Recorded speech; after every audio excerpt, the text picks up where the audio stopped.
This is the Killer Innovations Podcast with Phil McKinney. Keep in mind that the information and opinions expressed in this podcast are Phil's, and Phil's alone, and they don't necessarily reflect those of his past, current, or future employers. Now, here's Phil McKinney. So what is the number one risk to you taking your idea and making it into a success? If you're the innovator inside of a large organization, the number one roadblock that you're going to run into is what I refer to as the corporate antibodies. These are individuals who basically put up the roadblocks, the questions, the challenges, and those that give you the outright no answer to move forward with the idea. Now, the way to identify them is typically in the response when you're pitching them the idea that you want to move forward with. They come back with answers like, oh, let's shelve that for the time being. You know, who's going to do it? We don't have the resources. I have something better. We should be doing my idea instead. Oh, we tried that before. Don't rock the boat. The market's not ready. You'll never get approval.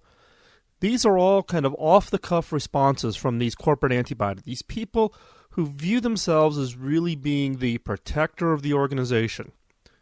Now, it's easy for those of us in the innovation game to blame the corporate antibodies as just being bad people or people who don't get it. But to win them over, and you have to either win them over or you have to figure out a way to go around them in order for your idea to be a success.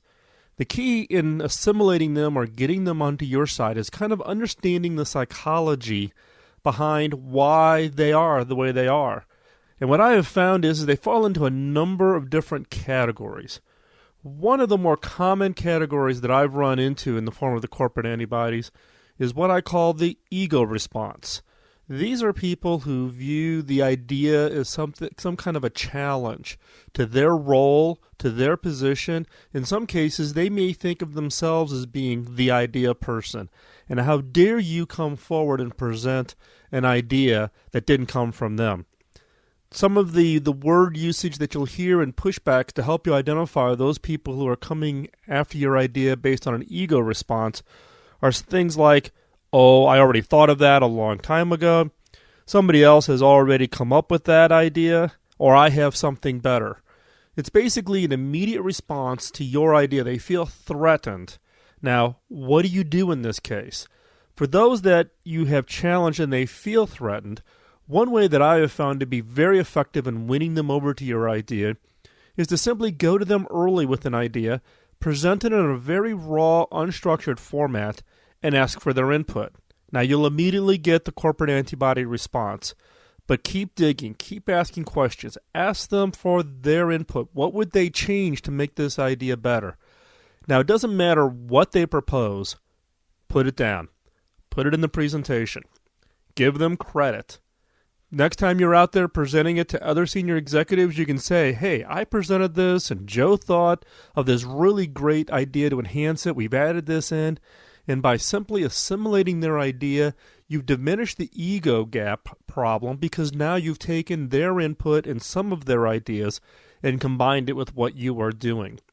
Now, that's an important first step to bringing those antibodies in and turning them from being an antibody to actually becoming an advocate.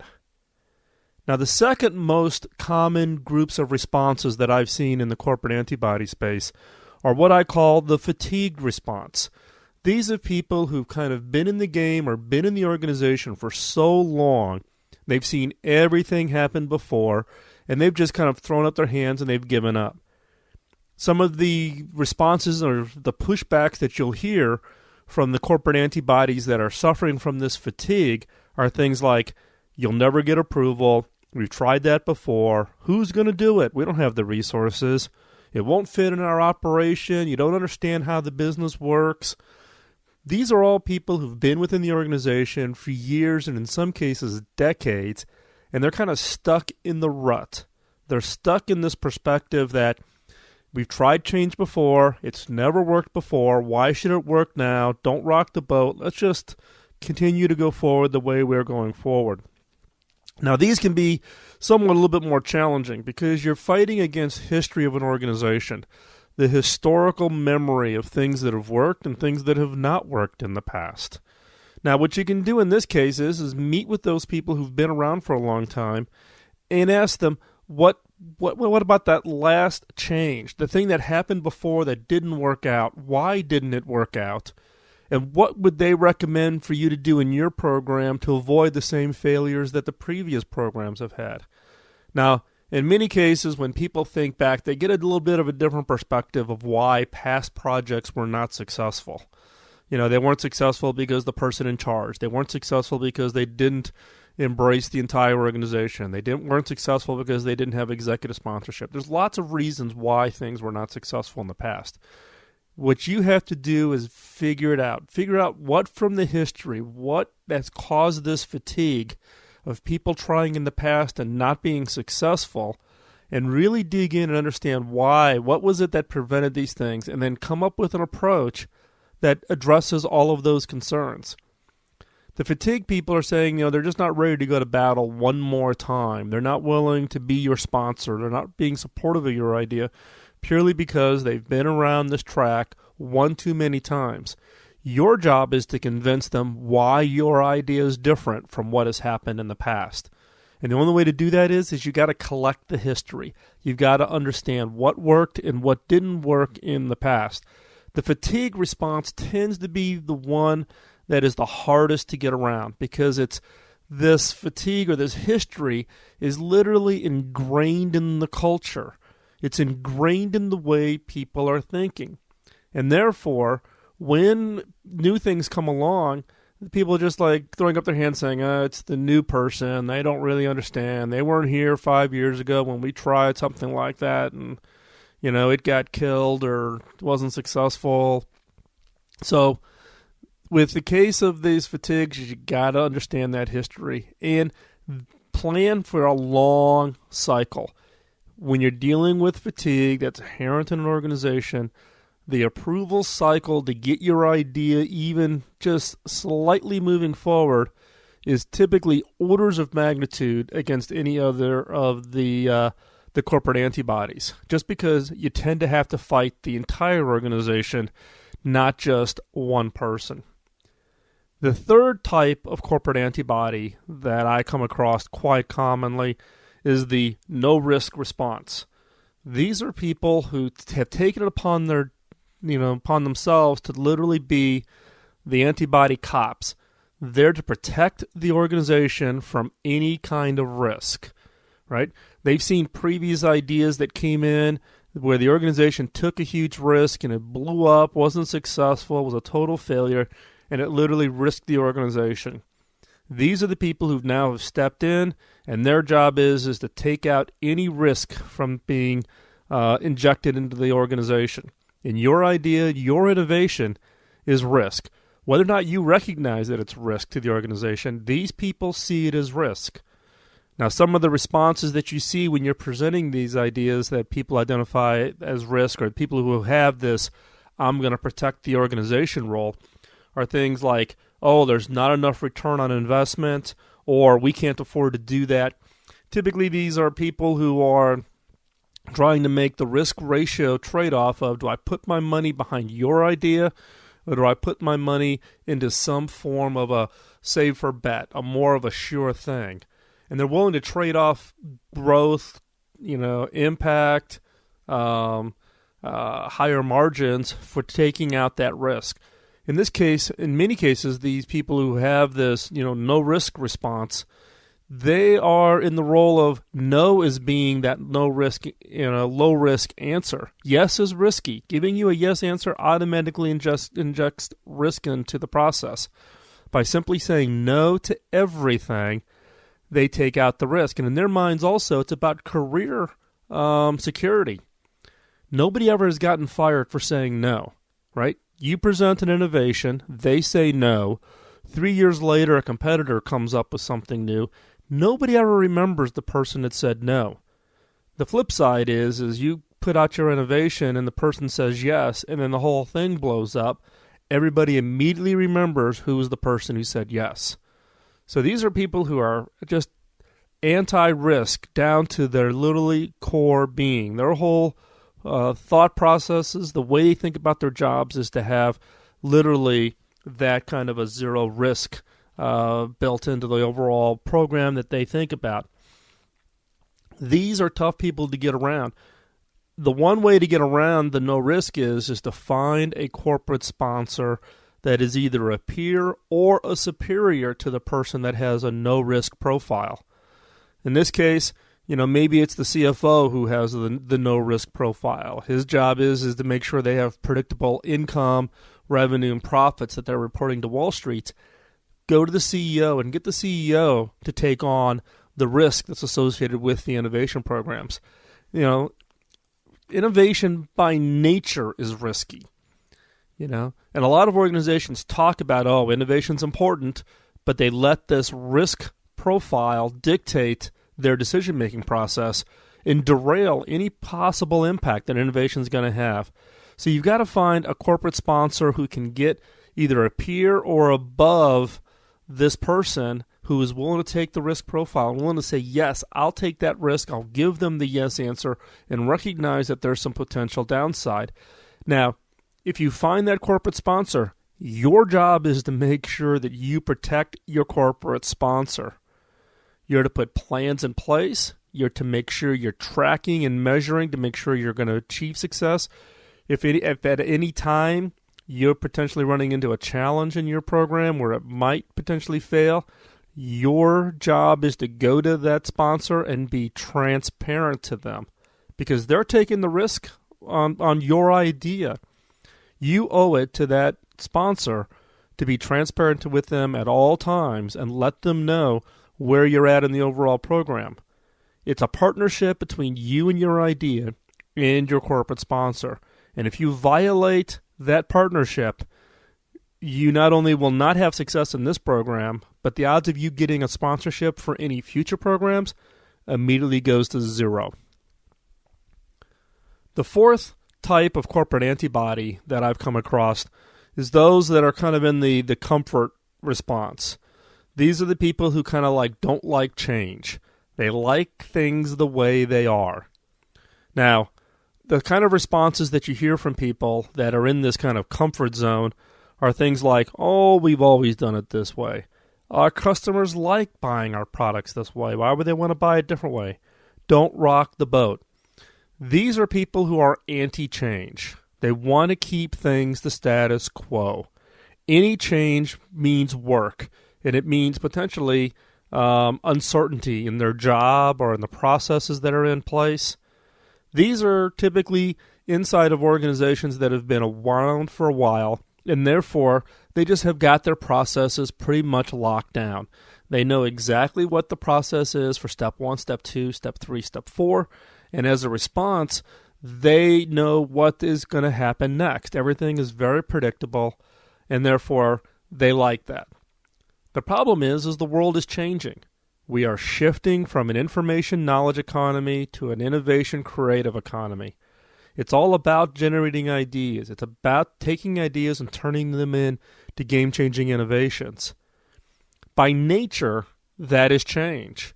New innovations require new processes and new products and new ways to go to market, new supply chains and new customer segment identification. All of the things around delivering an innovation is about change to the organization.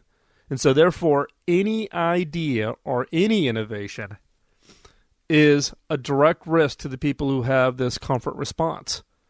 These people don't like any kind of change. They want to know that I come to work at 8, I get my lunch hour, I work till 5 o'clock, I don't work weekends, the risk to my job is minimal. As long as I sit here and turn the crank, I'm good and I'm safe. But that's not innovation. That's not an organization or a set of people who embrace innovation, because by nature, change is necessary. So how do you get around these people? This is probably one of the tougher ones to try to navigate to get around, because they're just resistant to change. One way to do it is to present them to the fact that by not changing is where the high risk is. Staying the status quo, not looking to new areas, not looking to new products, new innovations, new processes, new ways of manufacturing, new way of distributing your products, new way of finding customers. If by nature they don't go after those new ways, that is the high-risk response. It's actually lower risk to embrace innovation than it is to stay the current course and speed.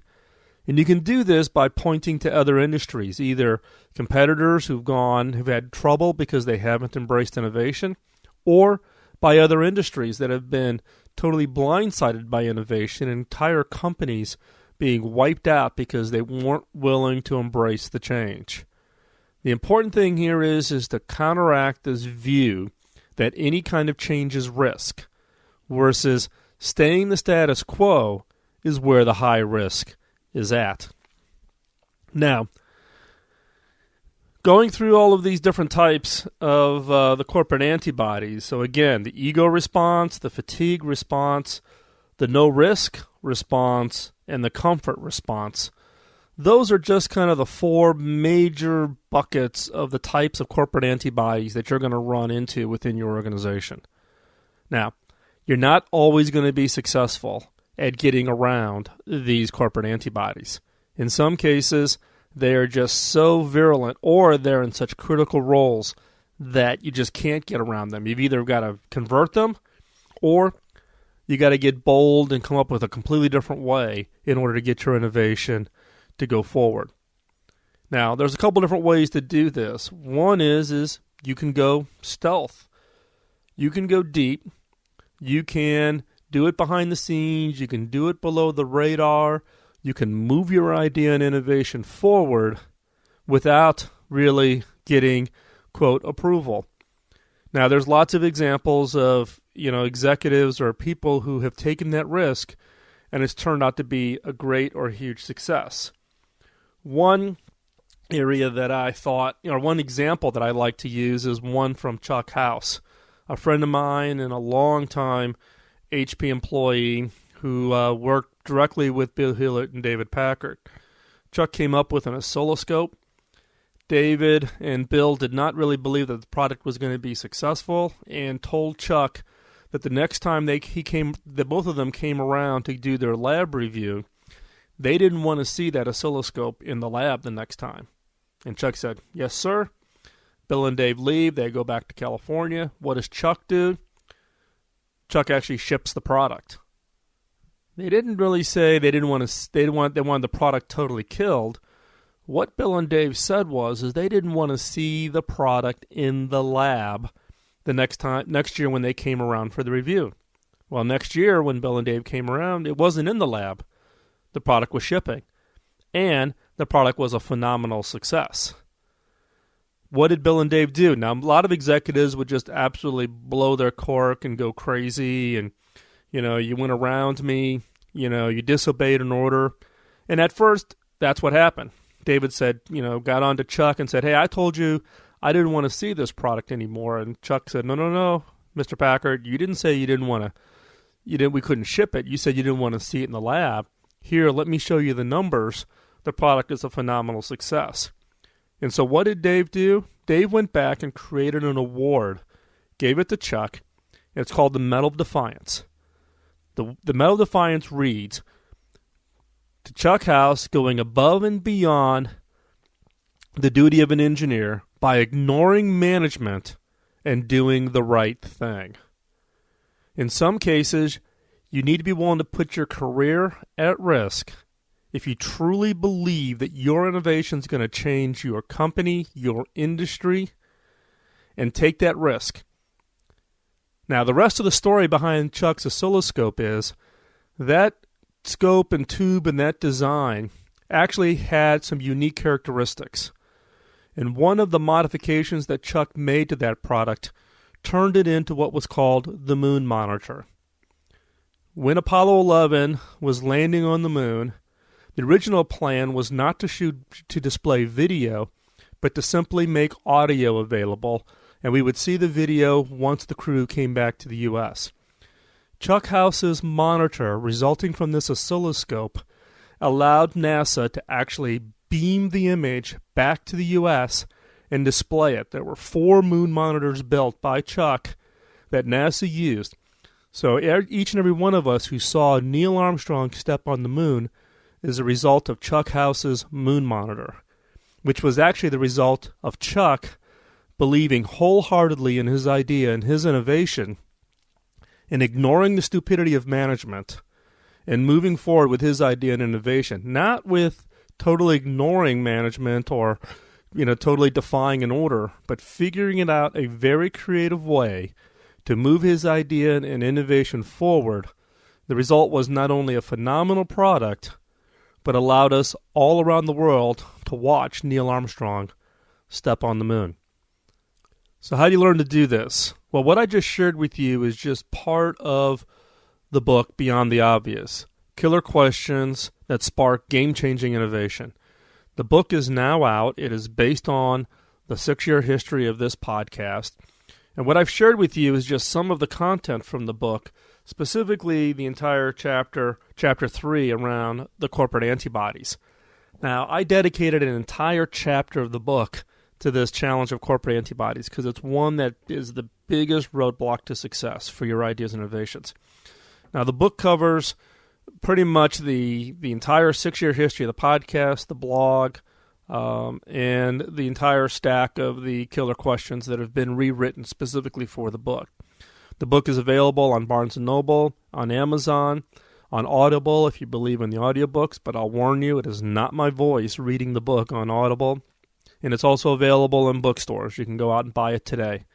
So if you found this information useful, you can go back and listen to the 6-year history. It's 138 or 140 shows now in the podcast.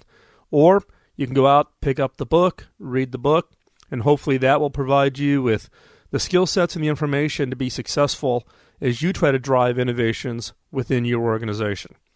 If you have questions, comments, feedback on this podcast or about the blog or about the book, please email them to feedback@philmckinney.com. The blog is over at philmckinney.com. You can follow me on Twitter, Facebook, LinkedIn, Tumblr, you name the social networks.